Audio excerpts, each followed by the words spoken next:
to introduce everyone to Erica Cirino, who's a writer, artist, and wildlife rehabber, and also a Safina Center Launchpad Fellow. So welcome you all to this wonderful program. And I will now have Pat and Carl and Erica lead this program. So thank you very much for taking the opportunity, Carl. Sure thing. Yeah. Thank you. Very excited to do so. Thank you. We're invited to give this presentation. We spoke about how it's interesting that I kind of see, well, I definitely do see Carl and Patricia as inspirations and mentors of mine. So I'm going to ask them some important questions about their work in conservation and what inspired them. And then we're going to go to me, who's kind of the youngster, the greenhorn still in this field. And that's going to be the format of our presentation. So I'm going to start. I just want to inform the participants, if you have any questions along the way, just type them in the chat icon, and Pat and Carl and Erica will monitor those questions and answer them along the way. Right. So without further ado, thank you very much, and you can proceed and begin. Thank you. Great. So I've heard a little bit, you know, obviously in our 6 or so years of knowing each other, Carl and Patricia, about your anecdotes and time spent in nature. But I want to know, what is it, like the one instance or earliest experiences that committed you to a lifelong love of the natural world? Well, for me, I think things ramped up very slowly, but starting at a very, very young age. My father used to breed canaries, and there were always singing birds in our apartment in Brooklyn. Brooklyn didn't have a lot of wildlife, but we had canaries and little tiny babies and little nests with eggs where I could watch them just a few inches away. And then at that time, a very popular hobby in the city was raising pigeons. You'd see flocks of pigeons on rooftops. And when I was 7 years old, I started raising homing pigeons from a shed in our backyard. My father helped me fix up a shed, and we got some homing pigeons, and those were my pigeons. So I loved animals from a very, very early age. Somehow on television, I heard the word endangered, and I asked my father what that meant. And he told me, and I thought, well, that seems bad. Maybe someday I could help do something about that. Then when I was 9, we went to the Catskills for a month. And for the very first time, I was in nature. In fact, it may have been the first time I ever saw trees that were not planted by people. Right. And I saw a hawk for the first time. I saw chipmunks, blue jays, you know, things that were actually natural, things that you could call wildlife. And I felt like my life kind of exploded like a supernova during that 1 month when I was 9 years old. Wow. But, you know, going from there to education and a career and everything, that's a whole, in a way, that's a whole other story. But my love was well set from the time I was in my single-digit years. How about you? Well, I think my earliest memories of the love for nature were also stories, stories that my father told me about growing up on a farm in Ecuador. We had moved to the US when I was 3 years old, so I didn't know that part of his life or his grandparents. His stories encouraged me to think about the Amazon, Ecuadorian Amazon. So these were, you know, like mythological places that held wildlife. Growing up in Chicago, where I did not think much about the local wildlife, I had a cherry tree in my backyard, and that was special. But the birds were pigeons and little brown jobs, pretty much. So I wasn't really tuned into local wildlife at that time. Right.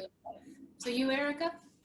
Well, similarly to both of you, I had nature around me. I was very fortunate to grow up in lovely Lloyd Neck near Comset State Park. And while I had a difficult home life, that actually pushed me to be in nature as much as possible. So I found a lot of kinship among the deer and red-tailed hawks and owls, and spent every day on the beach. Then I got my dog Fusa, the famous Fusa, who munched on one of Carl's swordfish bills. She was a great dog, and she kind of showed me the way to see the world through another creature's eyes, other than a human's eyes. So that was a very transformative experience to me. Yeah, but similarly, a mix of like the wild and domestic that both of you mentioned in my life. So that was, I think, important. And so, Carl, you mentioned before that you took different events transpired that kind of pushed you to a career in conservation. So what were those also for you, Patricia? How did you get to where you are today? Well, I'll tell you one story. My father, I was very enthusiastic about fishing, and well before I could drive, I was always begging my father, "Can we go surf casting tonight? Can we go surf casting tonight?" So often we would be driving from where we lived in Nassau County to the beach on Long Island Sound in Bayville. And we had to go through Syosset, which had a train station where commuters, we would be going surf casting at around the same time the commuter trains were coming back from the city at the end of the day. And often we would be stopped, and the train would let all the commuters out, and then we could proceed. But all of those commuters looked, they all looked the same. They all looked like the same people with the same clothes, the same briefcases. They looked exhausted, and I thought my fate was to be one of them. Oh no. and it terrified me, and I wanted desperately to find some other way to be an adult than to get on the train and commute to the city and work in an office building. That just was not something that would have worked well for me. And right around that time, the environmental movement, I loved nature, and I loved fishing in the shore, and I wanted to be outdoors doing something to help animals. It's very different than going to work for a corporation in a skyscraper. I just didn't have any idea how to get there. But seeing the way those people looked coming off the train made it sort of a desperate matter for me to figure out some other way to do it. And the environmental movement was really ramping up very, very quickly and becoming very popular and starting to gain some of its early big wins.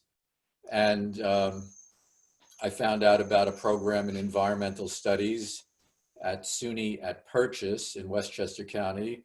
My family could afford a SUNY school if I could work and pay for half of it. So I went there, and there I met somebody, a professor in my senior year, who helped me get into graduate school and did a master's and PhD that way. So that was sort of the stepping stones of my little early journey into getting credentialed anyway. A conservationist who couldn't fit in the box of the normal 9 to 5. As I guess all conservationists could make the same point. And you, Patricia? So the question you had was, what event in your life most pushed you towards a career in conservation? So I just wrote a few notes down, but really moving to Long Island was the case. When I grew up in Chicago, moved to New York City. I lived in Brooklyn for a while, and I worked at the New York Historical Society and in their photographs department. And when I moved to Long Island, I had a 2-year-old daughter. She was 2 at the time, and I needed to find work part-time, but museum work was very few and far in between. So I found a position at the National Audubon Society, their Living Oceans program. And just the people there inspired me, to look at Long Island differently. It wasn't the shopping malls and the Long Island Expressway that everybody thinks, or everybody in the city thinks Long Island is. Right. And they inspired me to look at things a little differently out here. So that's how I got into the area of conservation. Awesome. I would say that I'm glad that you brought up the point that Long Island is not just shopping malls and highways, because that's also my experience too, was to find the beautiful parts of Long Island. Mhm. So for my kind of push into a career in conservation, my earliest job ever was a dog walker. I think I was 7 years old, and I dragged home my neighbor's dog, Bosco, a gigantic chocolate lab, appropriately named, and he proceeded to chew up all the furniture in my parents' house. And they said, when is the family coming back? Whose dog this is? I said, oh, they'll be back in a week. They gave me $200 taking care of their dog. So that was my first job. But my first real job was working as a wildlife rehabilitator at Volunteers for Wildlife in Comset State Park. So Comset to me is like this amazing gem of a place in, an otherwise very suburban island that we live on. But there are many places like that all over the island. But it was that job in wildlife rehabilitation that really pushed me to pursue a career in conservation. When I was studying at Stony Brook, I thought early on when I was a freshman, I'm going to be studying marine vertebrate biology. I'm going to work in, wildlife rehabilitation for the rest of my life. And at the time I was making $8 an hour, mostly cleaning animal feces off of cages. And still, it was a very interesting job because I learned how to do a lot of first aid and veterinary techniques on wild animals in need of help. So the whole ethic behind wildlife rehabilitation really inspires me, because it's like, we're humans. We've made the world a very difficult place for a lot of other species, even though maybe we think that we've made it more convenient for ourselves. And so I took that ethic and applied it to other talents that I had, which included writing and art. And so that was how I found my career in conservation, which writing and art admittedly does not pay very well, but it pays better than $8 an hour cleaning cages that hold possums and turtles ready to be released back into the wild. So, but now that we've discussed kind of how we got into our careers in conservation, I want to talk more about the talents that we have. So I just want to say one thing, Erica. You're talking about your career in conservation. I don't consider that my career actually started until I was about 35. So really? who knows? Who knows what will happen? Where your journey will be taking you, because you got an early start. I was basically a student until I was in my early 30s. So. Well, I have been thinking about a PhD, but let's see where life takes me. But anyway, I mentioned my talents or my perceived talents at least, in writing and art. Carl, you're a prolific writer. Patricia, you're a prolific photographer. I'd like to kind of learn a little bit more about what you think are your best talents. Maybe it's not one of those things, and maybe you're going to surprise everyone today, because Carl does something musical too. My best talent is playing the drums. There you go. He said it. Of all the things I ever tried to do, that's the one that came most easily and most naturally to me. But I always had a knack for words, and I knew that only because when we had to write some sort of composition in junior high school or college, I would usually get a good grade on it, or comments like "well done" or something like that. So that was encouraging as far as writing. I also was very interested in science. I'm not sure what about my scientific work is a talent, except maybe patience, because I studied animal behavior a lot. And you need a lot of patience to just be able to be a good observer. So maybe I think maybe words and patience. Patience is a good talent for a lot of things. Patience is something that's good for personal relationships. It's good when you're trying to watch wildlife. It's good when you're writing, because being alone in a room and struggling or trying to think through something or trying to think of better ways to say things, all of that is helped if you have patience. I have a pretty good amount of patience, although not everybody would agree. But anyway, that's what I think. What do you think about you? Whether you have patience No, or not? I'm not asking you that question. You may not think so. Well, I think I believe, and you'll see why, I believe I've always been much more visual than verbal. And as you can see, I have notes on the questions that you asked, so I can read them. I liked photography from an early age. My maternal grandfather was a photographer who traveled around on a train in Ecuador and took photos of portraits of people in rural villages. So that has always inspired me in that area. And I carry those stories with me. My original interest in photography was people, photographing people on the streets or street life, more along the lines of social justice. And images that inspired me were by photographers like Susan Meiselas, Graciela Iturbide, Robert Frank, and Cartier-Bresson's decisive moment idea. So for much of my life, I've walked around with a camera to capture images that speak to me and for me. But I think I've tried to carry that on to my education work, which I think there was another question that I can follow up on that. But you had a question on who had inspired you most in your conservation work, right? Were you gonna, that was 3 before, but I just wanted to say that along those lines, I would have to say that Carl inspired me most on what I have pursued in the area of conservation education. His love of the natural world, and especially the local wildlife, inspired me to learn more about what I was seeing, understanding who lives with us, who arrives only for the summer or only for the winter, who lives in your garden. It's just a whole new wonderful dimension to your experience. So enriching. And I enjoy sharing that with others and hopefully encouraging people to add that dimension to their beings as well. So thank you for inspiring me. Nice. I'll take that. That's really very nice.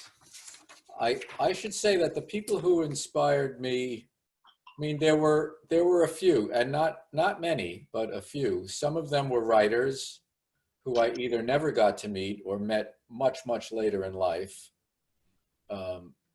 Rachel Carson in Silent Spring, of course, Aldo Leopold with Sand County Almanac, Henry Thoreau. Those 3 giants with those incredible works were very inspiring to me. The writing of Peter Matheson, who I did get to know later in life, Barry Lopez, who I also got to know a little bit and do know now. John McPhee, who I never met, was a big influence on me. These were all people who made me think that maybe someday I'd like to write.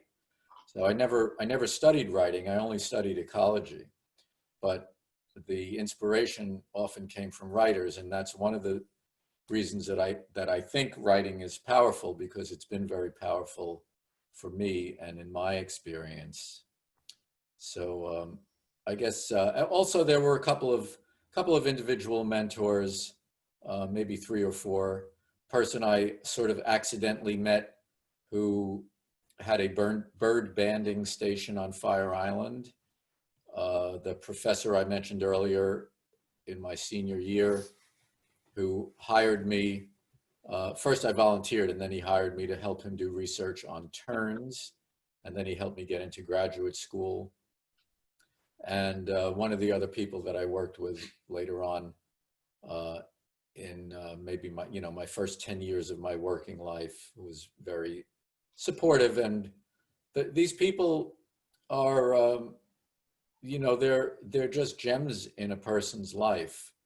And I think, in a way, I think everybody needs someone who is older and more experienced and wants to help them, and you know, wants to sort of show them that they are worth another person's time. Even that makes a huge impression on a young person who's very, very unsure of themselves and very insecure about their abilities, which describes how I was. So, you know, 2 or 3 older people who seemed to think that I was worth their time, that in itself was big, really big to me. Who did you have? Well, I wanted to add that that's a very good point about the insecurity, because I think that a lot of us who are maybe, and I'm sorry for the noises because Sabi is bringing me bones, so you might hear some rattling around. Sabi. We are plagued, a lot of young people today, by imposter syndrome, where we feel very unsure about what we're doing, and maybe that we're not cut out to be doing what we're doing, despite, you know, the reassurance of people around us. So it has made a huge difference for both of you to be so supportive and helpful and pushing me to move forward in my work. And Heidi Hutner is another person who's done that for me in my life. She's a professor at Stony Brook University. There are select few people that have guided me in my path, but both of you have been very influential. So thank you for that. And I do think that it's really important too. I mean, because, you know, I could just keep doing what I'm doing because I like it, but it's good to have people around me saying, you're doing this really well, you could do this better. Here's how, you know, some tips that I learned on the way. So it's really nice to have that support system. Well, we can always be doing things better, but you are very talented and you do a lot of things very well. And it's a pleasure to work with you. I should say that people suffered from imposter syndrome before that phrase was invented. Mm-hmm. And now because the phrase is there, at least you know it's a thing, and at least you know that other people have it. I didn't know it was a thing when I really had it. And one day in the New York Times science section, there was an article, and the title of the article was, "Many Achievers Feel They Are Fakes." Wow. What year was that? That hit me. That was in the early 80s, or early or mid 80s. I think I would say, you know, maybe 84 or something like that, when I was a PhD student. And I was also working for the National Audubon Society. And I could not believe that what they described was something that applied to other people, not just me. I cut that article out, Yeah. and it was on the top of my desk for about 10 years. There were a lot of other things that got on top of that article, books and papers and things like that, but I always knew where it was because it was like a tremendous lifeline to me. And it really, you know, it really kind of saved me from a lot of self-turmoil. So, yeah. Very, very interesting. I never knew that. And look where we are today. Yes.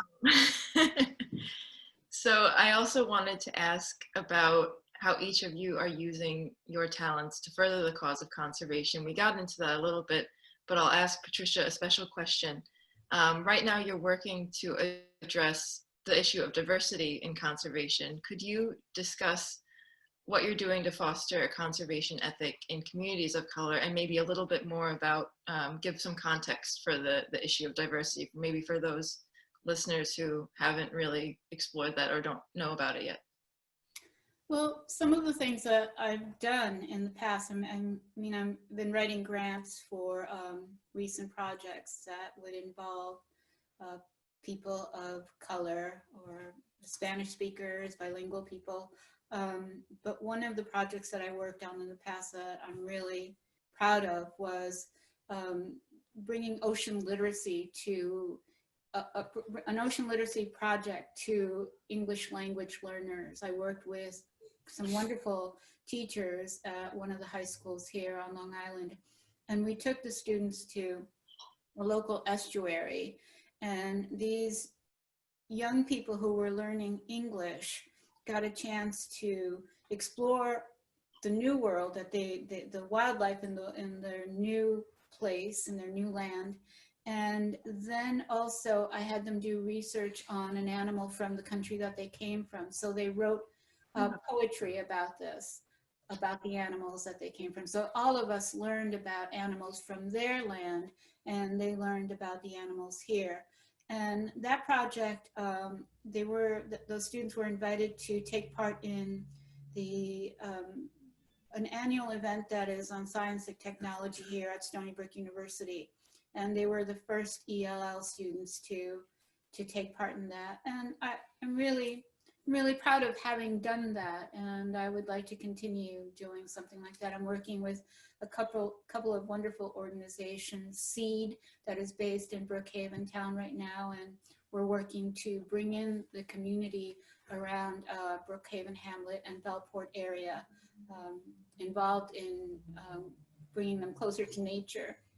And up here on the North Shore, I'm working with Four Harbors Audubon, and we have a grant to work with one of a school in a diverse community.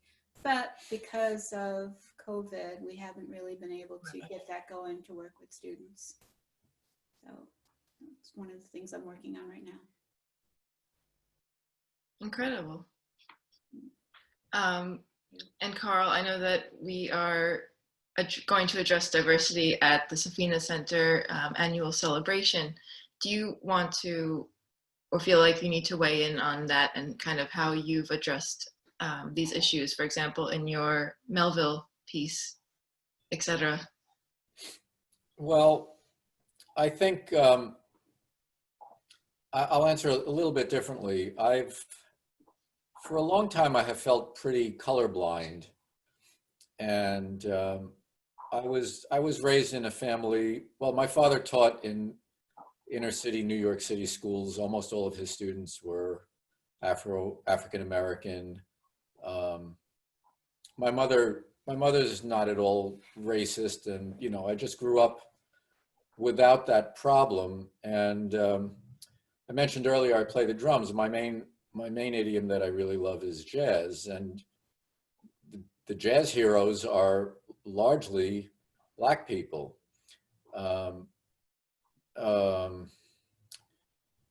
So I don't really see color that much, and what I've paid some attention to in our group with our fellows program is to make sure that women got chances to have opportunities, and that our fellows program is nicely balanced out to provide opportunities to women, or in the younger fellows for young women entering their careers. But what I've started to realize is that being colorblind is not actually quite enough. That people of color are so disadvantaged that they don't get on my radar well enough to be candidates for our fellows program. And we're going to have to put more effort into finding some very, very talented people who I have started looking around a little bit, and they are definitely there. But they're not there in a way, and they're not circulating in the circles that would normally get them onto my radar. So as I said, I think just being colorblind is not quite enough. So we're going to be putting a little bit more effort into locating and identifying some people to provide some better opportunities for people of color specifically. And I think what both of you have said, like these disadvantaged communities, whatever we want to call them, but people of color have been subject to racism and poor treatment by largely white affluent community for a very long time, and often right in front of our noses. So I went to a very white high school in Cold Spring Harbor, and we had maybe one or two African American students, yet I was born in on the South Shore and grew up in North Babylon, where I had a lot of African American friends. So I too was quite colorblind in the sense that I was just raised in a very diverse community. And then when I moved to a less diverse community, I didn't harbor any racist ideas, not that to my knowledge. But then now growing up and being, a dynamic kind of person in this world, trying to understand how do we address this issue.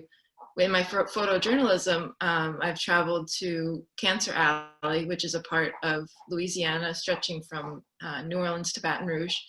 And there, environmental racism is in full force. You just see communities of color totally subject to the worst pollution, horrible environmental policies that devalue the land that they own and just put them at risk of horrible disease and catastrophes. And so it's bringing me to this point where I'm wondering, how has this happened? Why has this happened? And it's just this systemic racism that we've been kind of pushing away for so long. So I think that both of these efforts that you describe, Carl, in getting a more diverse group of fellows, bringing, others' work to the forefront, and then Patricia, you with encouraging cultural diversity in conservation. These are extremely important things. For so long it's been not really talked about or not brought to the fore. And I think the way that we do outreach, we also have to consider the language that we use, because I'm hearing the words disadvantaged community, which connotates, poverty, but it's not. It's underserved communities. Environmental organizations have not reached out to communities that are of color as much as they could, or as they have done in mainly white communities. So we should really think about the words that we use, and we need to serve. The conservation, environmental communities, education communities need to serve these communities of color a little better. And in terms of both of your approaches, you're both so highly creative, and most people might think of the word conservation, again, speaking about, language choice, and they might just think about science. They might think about people in white lab coats, like figuring out things, complicated equations. But we know that conservation is a lot more than that. So to this question for both of you, do you feel that creativity is an important element in conservation, and why or why not? And kind of how do we best harness creativity to push forward conservation? Well, first of all, I've never had a lab coat. I've never worn a white lab coat, except maybe in high school science class. It was never the kind of science I ever did. There's a lot of different kinds of science, and not all of it involves,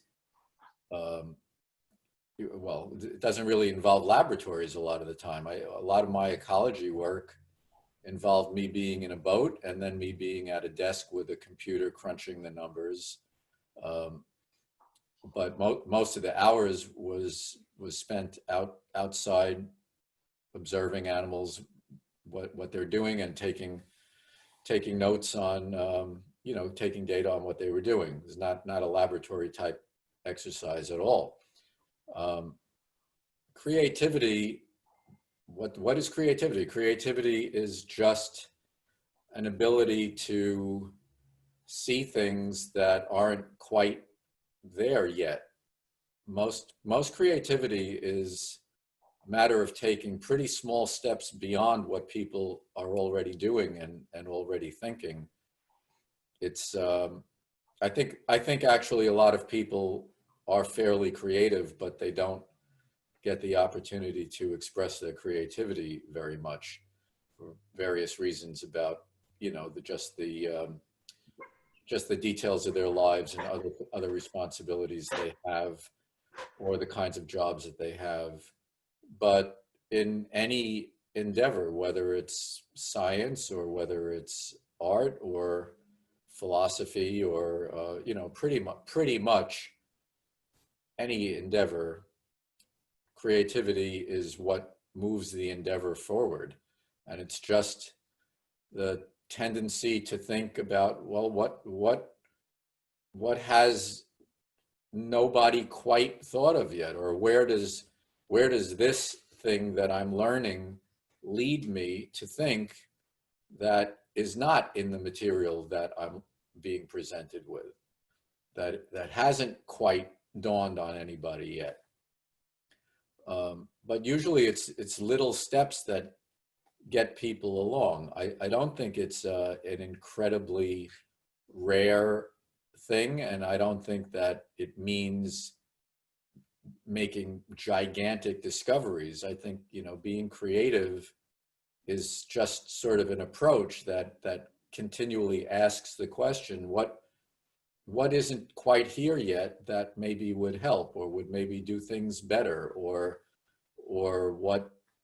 what do I see that doesn't seem quite to have been noticed yet? So anyway, that's kind of my answer about that.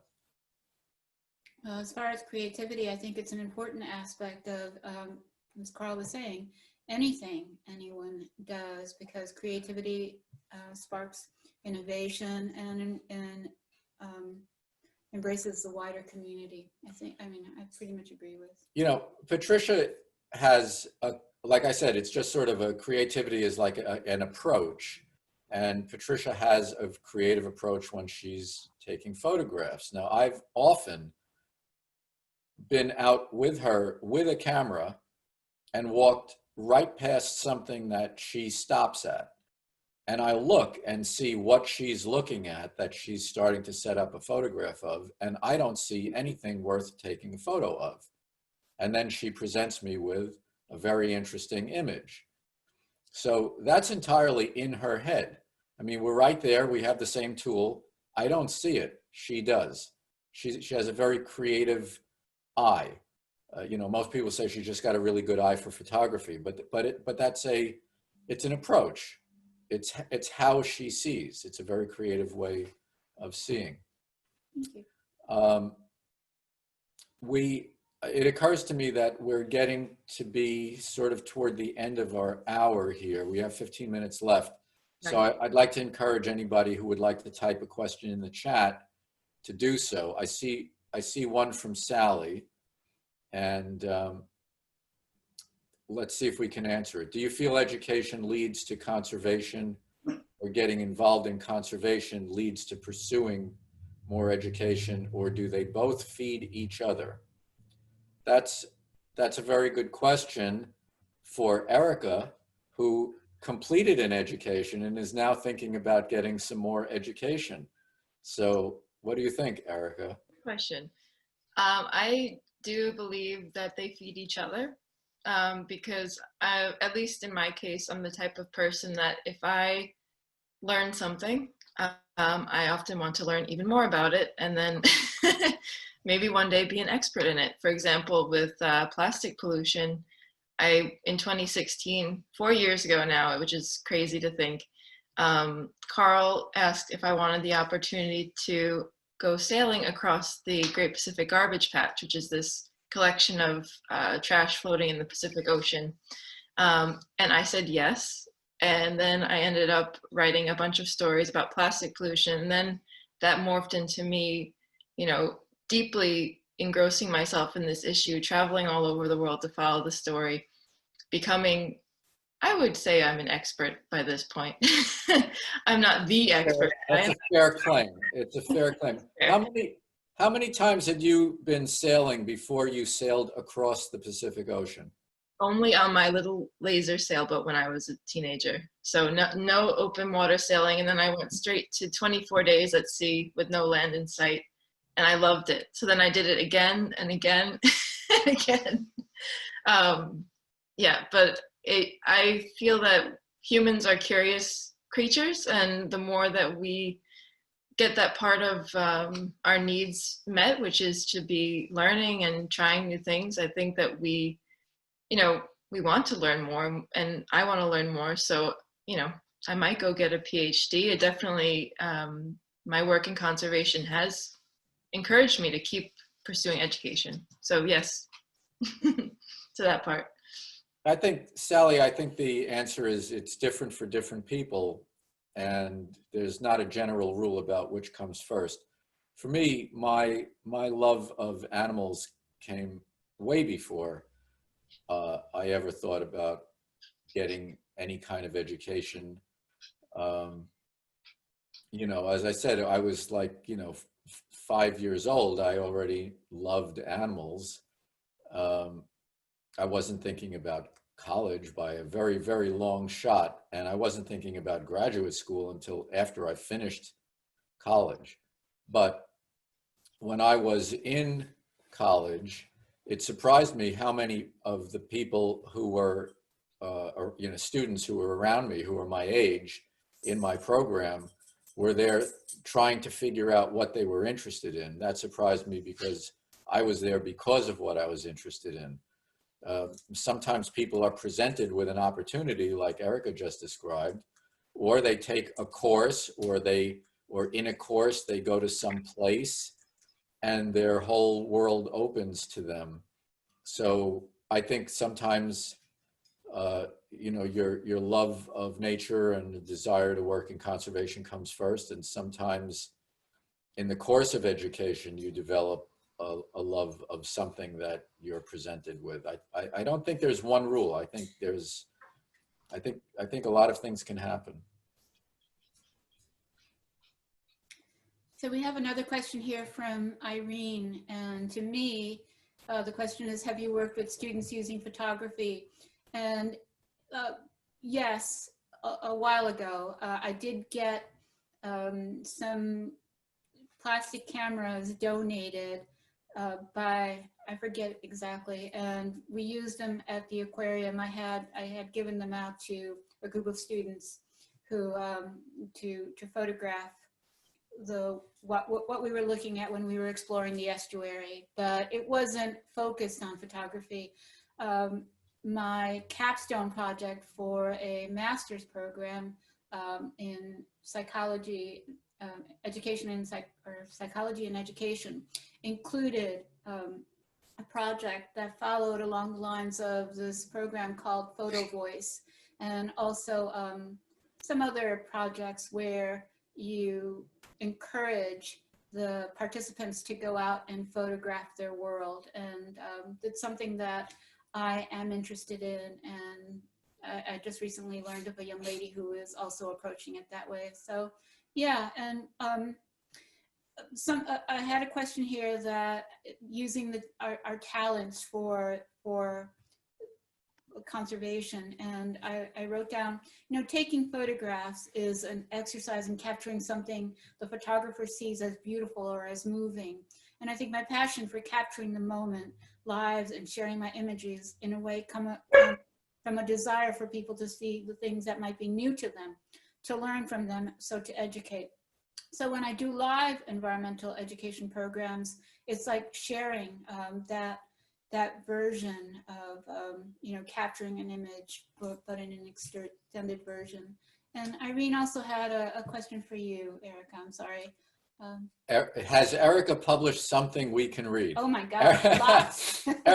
Erica has published more you could ever read already in her young career.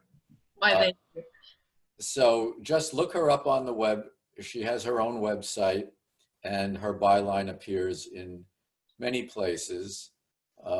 Maybe most recently, most prominently in The Guardian, would you say?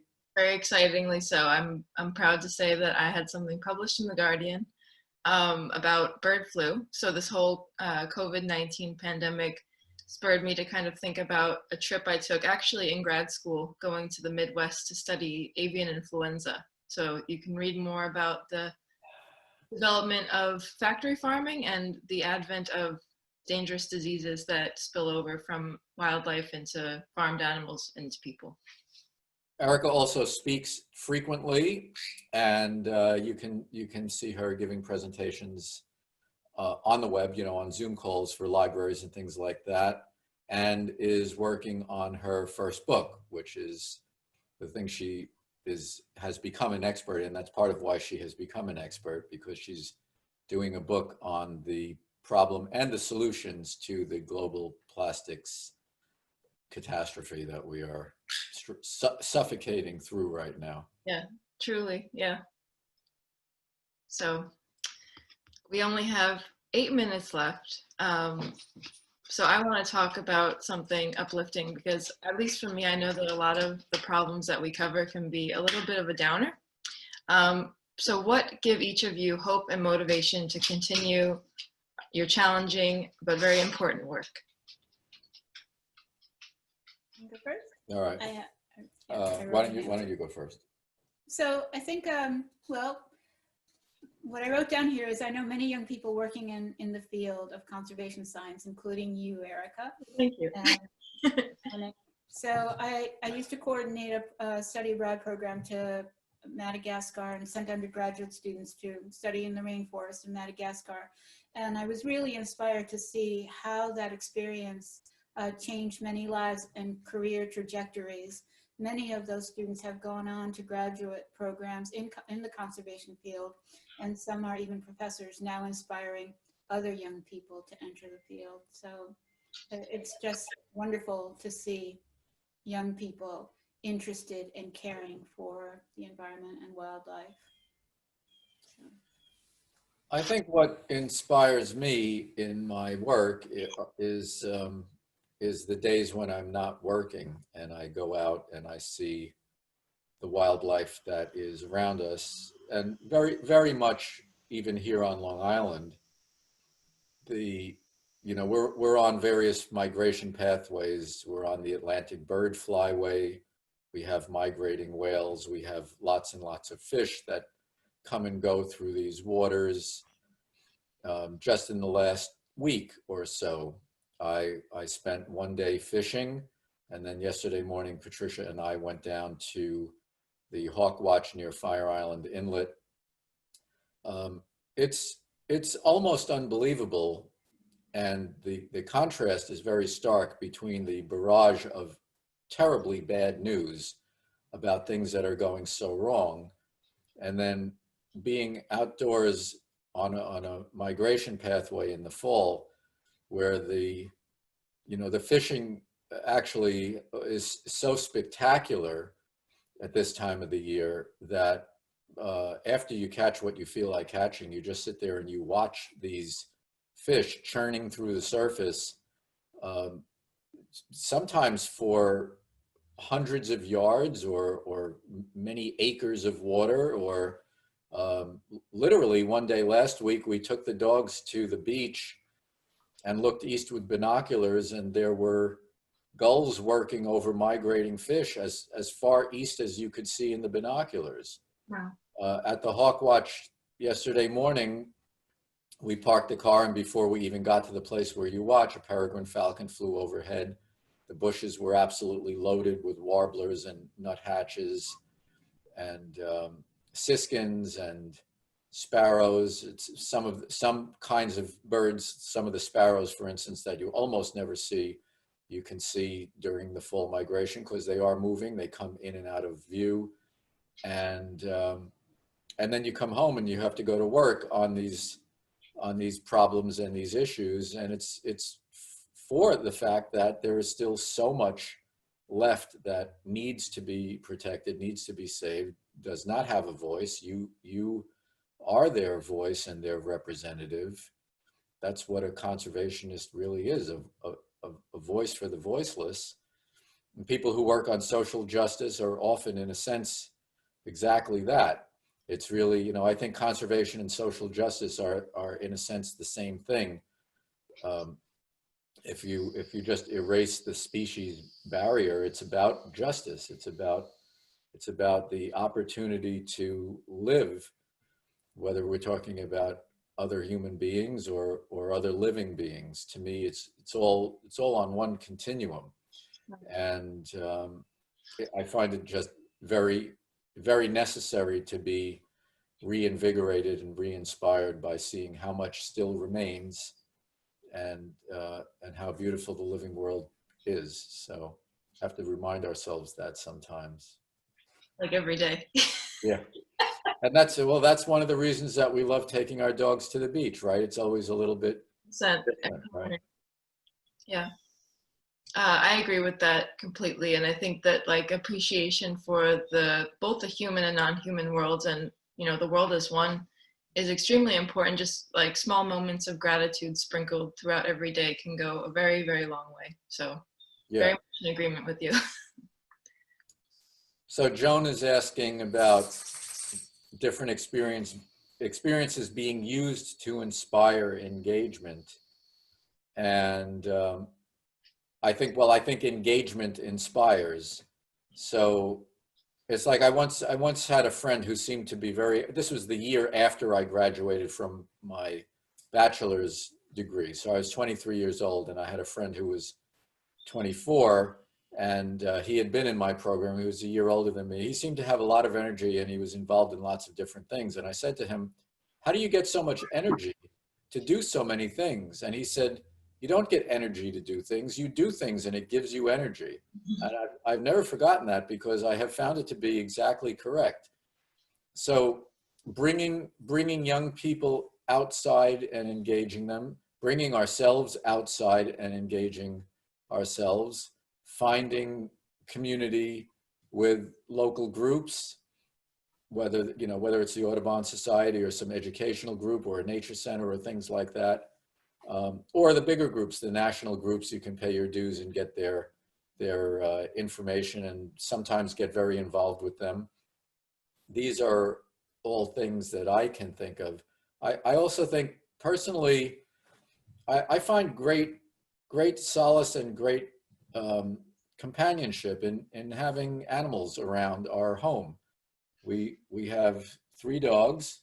We currently have A snake, 7 chickens. I'm watching the chickens right now outside the window. The dogs are lying around on the floor.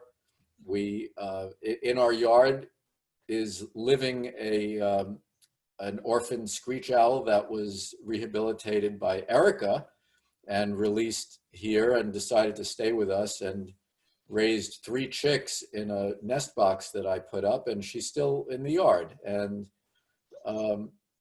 all of these things they're very invigorating to me, because they I just find a lot of companionship and the constant reminder that we're not alone here in the world, that there are these other beings, and they all have lives that they value. So.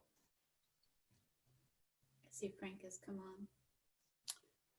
So I think we're out of time. So Frank, you want to send us off? Yeah, I want to appreciate the time that you took today for this program. It was very educational, informative, and most importantly, it's inspiring to hear this from all 3 of you. You guys are the stewards that relay the message so that we can inspire children and families here at the museum. And just so everybody's aware that this program today is being recorded and will be available on our YouTube page in the next couple of days. So we'll make it available to everyone who was not able to participate today to see it in the future. So Carl, Pat, Erica, thanks so much. Any participants who are listening, if you have any other questions, please send them to us at info@sofo.org, and I'll relay it to Carl, Pat, and Erica, and they'll be more than happy to answer you in the future. So thank you, all 3 of you, again, for a great program. Thanks so much. Thank you, Frank. And everybody visit SOFO. It's a beautiful museum, a beautiful property, and you do great education, great walks there too. So I appreciate it. Stay safe, everyone. Thank you so much. Yes, absolutely. Okay. Thanks Carl. everyone. Thank you. Really a privilege. Thank you. Thank you.